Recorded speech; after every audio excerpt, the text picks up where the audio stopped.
Over the last few years, we've seen the automotive market expand in a way that no one quite thought was possible. The idea that cars can increase in value has always existed, but it's been reserved for the rarest cars around, the most desirable ones, or the oldest ones that hold a special historical significance. Since 2020 though, we've seen a new cohort of cars arise, one of standard everyday secondhand vehicles that were actually increasing in value as they aged, seemingly defying all logic. This led to the highest secondhand car prices we have ever seen in many countries around the world in what has been described as a car price bubble. As with all bubbles though, what goes up must come down, and that is what we are witnessing now today. We are in the midst of the first ever car bubble collapse. The consequences are huge and the margins for error are very slim, but just how did this all start? Well, from 2020 onwards, we saw new and used car prices like we'd never seen before. Standard new vehicles were being sent off to dealerships with recommended retail prices of maybe $50,000, but the stickers being slapped on their windshields were often 10, 20, or even 30% higher than that. People were buying 3-year-old Toyota Camrys, driving them for 10,000 miles, and then selling them for a $5,000 profit. Used car prices across the United States rose by an average of 8.4% for 2020, and then they went and rose by another 32.5% throughout 2021. If you were investing in the stock market, if you bought bonds or real estate or even cryptocurrency, there was a good chance that you actually would have been better off merely buying up a few random used cars and leaving them in your garage for a year instead. Now, the idea that vehicles can be investments, assets that appreciate in value and make you money instead of costing you money, became mainstream, and suddenly everyone thought they were a genius. This came from a once-in-a-lifetime squeeze where the stars aligned perfectly to force car prices upwards. With the COVID pandemic came the COVID lockdowns, and production of new vehicles stalled all over the world as factories were shut down, ships were barred from leaving port, and microchip manufacturing dove off a cliff. This drove down the supply of new vehicles, but also the total number of vehicles on sale as well, and as any first-year economics student will be able to tell you, as supply goes down, prices go up.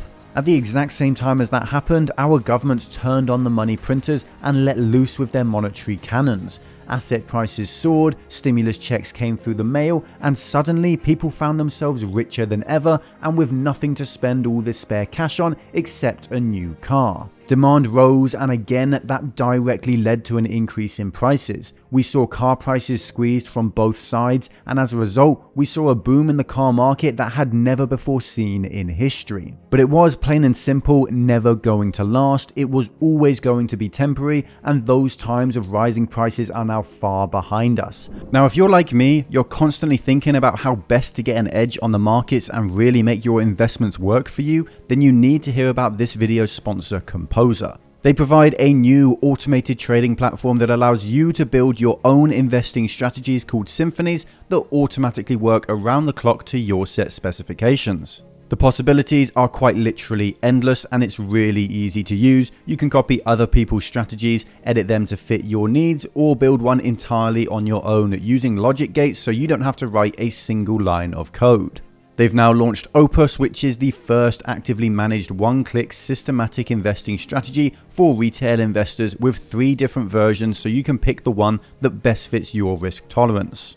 Opus 8, my pick of the 3, is specifically designed to deliver better risk-adjusted returns and lower drawdowns than a typical 64 stocks and bonds portfolio. So far this year, it's outperformed that typical investing strategy by over 15%. So if any of that sounds interesting, if the idea of creating your own mini hedge fund strategy sounds appealing, then make sure to check out the link down below in the description. I've personally really enjoyed seeing what some Stoic Finance subscribers have built already, and I'm really excited to see what you can build as well. So make sure to check out Composer today, again by clicking the link down below in the description.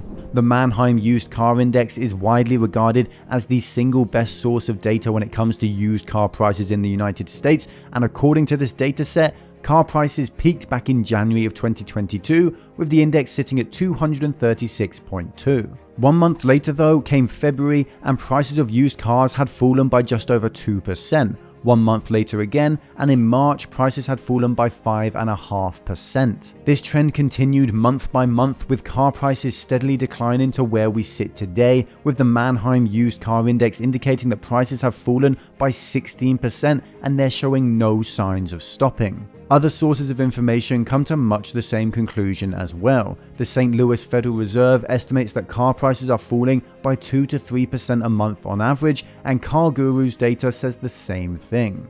And of course, anecdotal evidence is starting to pile in as well, with even Doug DeMuro, the king of car content on YouTube, piling on and tweeting multiple times about how prices are dumping and customers aren't sure how to take it. The car price bubble is already over, it's already deflating, and the data is here to prove it. Some people are asking why prices are falling, and the answer though is surprisingly simple. Demand for cars has dropped off a cliff as a worldwide recession is starting to take hold. Inflation has eaten away into people's wallets, and mass layoffs are starting to take place all over the Western world. People don't have the cash they used to, and this is happening at the same time as car manufacturers are finally able to ramp up production and flood the market with supply. Once again, it's a perfect storm, though this time it's driving prices in the opposite direction. What we haven't yet seen though is what will come as a result of this crashing car prices, but unfortunately it's not looking good. Much like the housing market crash of the 2000s, the car price collapse we are currently seeing is closely related to debt, and that's a major problem. Most people don't buy their cars or their trucks with cash, they buy them with loans, with finance or debt. Now usually this is fine and not a problem. If you make a decent income and can comfortably afford the repayments, then why shouldn't you buy a nice car with a bit of help from the bank? The problem arises though when your income goes down, the interest on your debt goes up, or the value of the vehicle drops. Right now, all three of those things are happening at once to millions of people across the United States. No one will be surprised when I mention that the Federal Reserve had been increasing interest rates for months on end now, and they are showing no sign of stopping. As a result of this, the average interest rate on a car loan has risen from just 3.8% in December of 2021 all the way up to 5.2% in December of 2022. In real terms, that means that loans are $100 to $200 a month more expensive than they were just a couple of years ago. Real incomes are down for families all over the United States as inflation has remained high and salaries have not increased, which means that the average family is actually $200 per month poorer every month today than they were in 2019. And then, just to make matters even worse, the underlying asset price here, the vehicles under which the debt is pinned, has probably lost something like 20% of its value over the last year, and that's assuming it was a relatively well-performing model. For those who are foolish enough to buy a brand new BMW, for example, that depreciation will be even steeper. The simple fact is that we are only a few months into this recession, and things are going to get worse from here on out. The Federal Reserve is still hiking interest rates, so these car loans are going to keep getting more expensive every month. Over 110,000 layoffs have been announced across the United States in the tech industry alone, and that number is only going to increase. Average salaries will fall and buying demand will dry up for vehicles in all segments as people get poorer, which will very simply result in lower prices. This is problem enough for the average person who might end up with a loan they can't afford, but the real danger here is the risk this poses to our banking and financial systems. As I mentioned briefly earlier on, the car market right now is eerily similar to the mortgage market of 2006.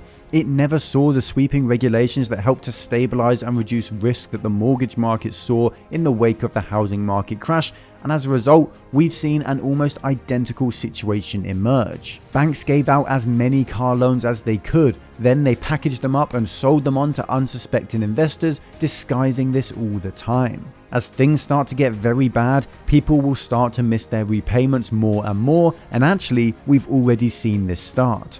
Gen Z default rates on car loans have risen by 21% compared to a couple of years ago, and for millennials, that increase is almost 25%. It's gotten to the point where even Bloomberg is sounding the alarm, putting out articles like this, acknowledging the dangerous rise in failing car loans. To make matters even worse, these defaults are rising at the worst possible time, as these loans were taken out when car prices were high and they're now on their way down. If a bank gave out a $40,000 loan on a $50,000 car, usually there would be no issue even if the owner did stop making their payments. The bank could simply repossess the car, sell it on the market, and get its entire principal loan back with no issue. But when that $50,000 car was bought at the peak of the market, and we then saw the most dramatic market crash in the history of car prices, the value of the car will swiftly drop below the value of the loan, and the loan will go unpaid even after the vehicle is repossessed and sold. When this happens en masse, when millions have lost their jobs and hundreds of thousands are failing to pay their debts, this floods the market with vehicles for sale and prices drop even further. We end up with a downward spiral where every dollar lost in the car market means dollars lost in the financial markets, which then leads to more dollars lost in the employment markets, and it continues to go round and round. This is exactly what happened with the housing market in the 2000s, and it's what we're sleepwalking towards today. Of course, industry insiders are trying to control this slow but very real collapse and convince their investors, employees, and customers that everything is fine. Ally Bank's CEO has come out and said that we still feel really good about new loans, but this is the same bank that was forced to pay $52 million in fines because of their fraudulent activities during the housing market crash. Investors who are paying attention know what is actually happening. Carvana is an online used car retailer that owns as many as 70,000 used cars at any point in time, and that means 70,000 individually depreciating assets that are only moving in one direction. Investor sentiment regarding this company is so poor that the share price has fallen from $360 last year to just $10 in December 2022. That's a loss of over 97%, and it means that if you had invested $1,000 in the company back then, you would now be left with just $30. Their financial reports are getting worse every quarter, and it's no wonder why. That car price bubble that made them billions of dollars before has now turned into a car price collapse, and it's costing them billions of dollars instead. The only question we should be asking ourselves isn't will it all collapse, it isn't when will it collapse either, it's only how severe will the contagion be. There is a very real risk that we see centuries-old institutions and banks brought to their knees just as we did a decade ago, and as we also sadly know, it will be the taxpayer and the average man who ends up paying the price. At the very least though, everyone who sees this video will have some degree of prior warning. You will know what's coming, and you will hopefully see this video early enough to be able to prepare and ensure your security. The truth is that it's actually very easy to not fall foul of this dying car market. Simply make sure you don't overstretch yourself when buying a vehicle. Don't get a brand new truck on 120-month finance at a 30% interest rate. Don't buy more cars than you need. Don't rack up thousands of dollars of credit card debt just to keep up with the Jonases. Be sensible, live within your means, and this too shall pass. So until next time, stay stoic.